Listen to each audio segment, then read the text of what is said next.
Greetings, folks, spider lovers, and YouTube family. Making this video just to share something with you. Hope it doesn't violate any rules with the group of spider lovers on Facebook, but wanted to share some information with you about my spider and my trailer that I pull with her. Might help somebody out, especially if the Freedom trailer that BRP sells is a bit out of your budget. Those trailers run about $3 to $4 grand. Trailer I'm going to show you cost me about $450. Let's flip this around so you can see. Oh, there's my spider. That's Sheba right there. That's 2016 RT Limited. You can see got some graphics on there. The graphics are a two-step process that I did. The lion here with the cross, that was done by a sign company locally here in Maryland where I live. They did that for me off of an image pulled from the internet. The rest is from wrapmyspyder.com. And you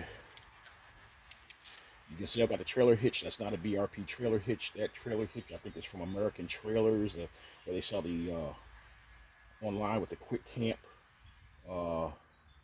trailer, the camper. I will get a link and attach a link to this so you can see it, so you'll be sure to know where to get it if you want to get it. That was, of course, extremely less expensive than the BRP hitch. That hitch there, I believe I paid about $164 and mounted it myself. Wasn't too hard for me because I'm a handy guy with tools. Here's the trailer. Yeah, the fenders got a chunk out of it because that was me. Hit something with that, and they're not very forgiving. The fenders break kind of easily, but everything else is pretty tough on these. This is a tag-along trailer from Northern Freight, or Northern Tool rather. Northern Tool, there's a store I went down to in Fredericksburg, Virginia, and picked this up for about $450. You have to assemble it, of course. The instructions, I'll tell you, aren't the best instructions. So took me about 3 hours of assembly time, or it should have probably taken about an hour and a half. But once I got it figured out, it wasn't that tough. On YouTube, I've got the initial stages of the assembly posted. Facebook, if you want to find that, just look for my channel on YouTube under Bishop Dr. Wayne P. Yarborough Jr. You can find that. But this trailer, it's a pretty decent kit. Not the greatest thing, but it does the job. I use this mainly when I go camping, and I've used this going on a little mini vacation with the wife, and she was able to put all of her luggage and her extra stuff in here, including her CPAP machine. So we had plenty of room. Also, if I'm doing long rides, I'll pack my camping gear in here, and I'll also bring pretty much gear for whatever type of weather I could possibly hit, because if you're a long distance rider like me, you know you can be at one place where it's 80 and another place where it's 40, so that can happen. So I come prepared. The cooler rack came with it, so that was pretty cool. I didn't have to buy an additional rack or make one. It comes with it. It's easily mounted, and it holds a good size cooler. I was using a rotomotor cooler for the first couple of years. I've had this thing about 3 years. Rotomotor cooler I was using first. Now I've got an actual 12-volt fridge that will fit in there too. I'll probably start using a 12-volt fridge once I make a waterproof cover for it, so if I get caught in the rain, it doesn't get damaged, of course.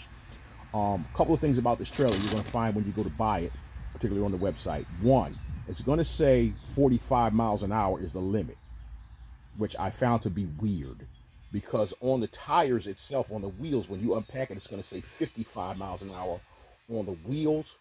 The tires themselves are rated at 70 miles an hour. I have pulled this thing at 80 without a problem, and I mean 80 for a sustained period of time. It's not a problem at all. It's pretty stable.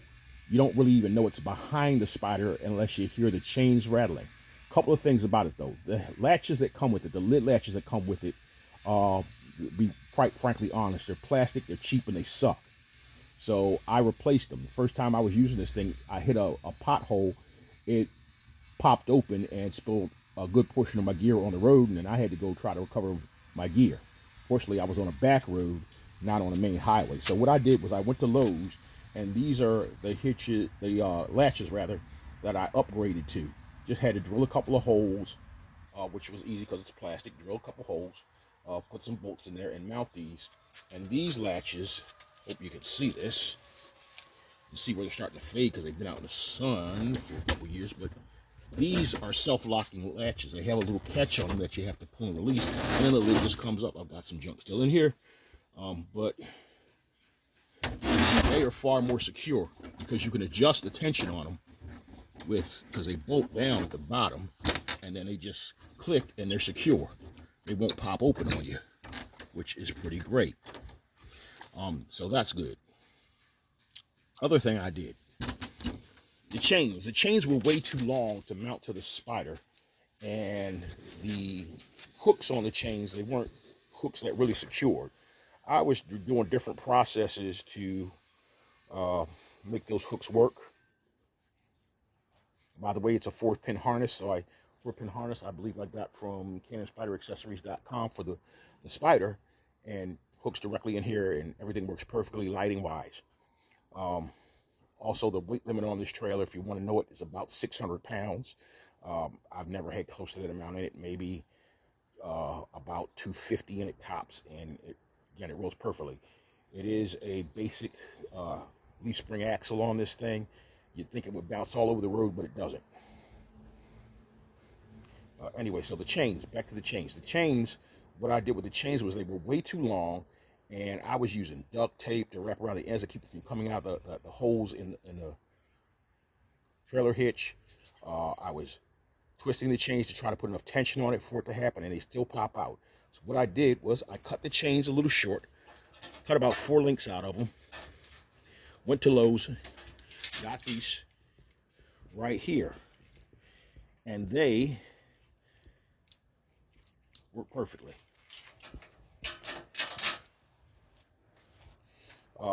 The other things I did was added some wire loom, of course. You can see the wire loom on the harness. I added that just to kind of dress it up and protect the wiring. Now, here's a weak point I'll show you. Give me a minute here because I've got to flip her up.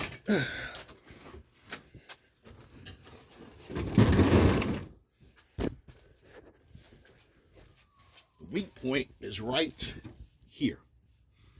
The harness will go through there, okay, through that tongue there, and come out there to go to the back of the trailer where the lights are. That's a sharp edge. And the first time I was hauling this trailer, went about 400 miles or so with it, and my lights kept shorting out. I'm like, why are my lights shorting out? Why are my lights shorting out? And I kept blowing fuses. Why are my lights shorting out? Well, found out that it had cut the harness, and of course was causing a contact short right there. So what I did was I put wire loom there, and I put some duct tape around the end where that would rub against that that sharp edge. That fixed the issue, and it's been good since then. I've got about 5,000 miles on this thing since then, and I haven't had a problem.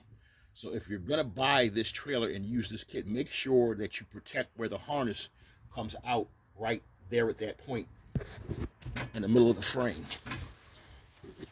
It comes with a bumper. I took that off because that never secured exactly well. I'm probably going to put that back on, and when I mean bumper, what I mean is, I'll come around the back here and show you, is right there and right there. Okay, there's 2 little holes there that a tubular bumper mounts into. As a matter of fact, I still got the tubular bumper. Let's see, it's over here in this junk pile I've got. There it is, right there. That's a tubular bumper there that it comes with. I'm going to repaint that and use it, because I'm going to put some self-tapping screws through it, because it's just bolts in there, and those bolt holes were stripped out very easily with very little tension on. They're just stripped out. So I'm going to instead run some self-tapping screws through those same holes and remount that. It's not a big deal. But that's the trailer. If you're interested in getting this trailer, if you want a trailer to pull a Spyder that's way more economical than the Freedom trailers. This isn't a ding on the Freedom trailers. They're fantastic trailers.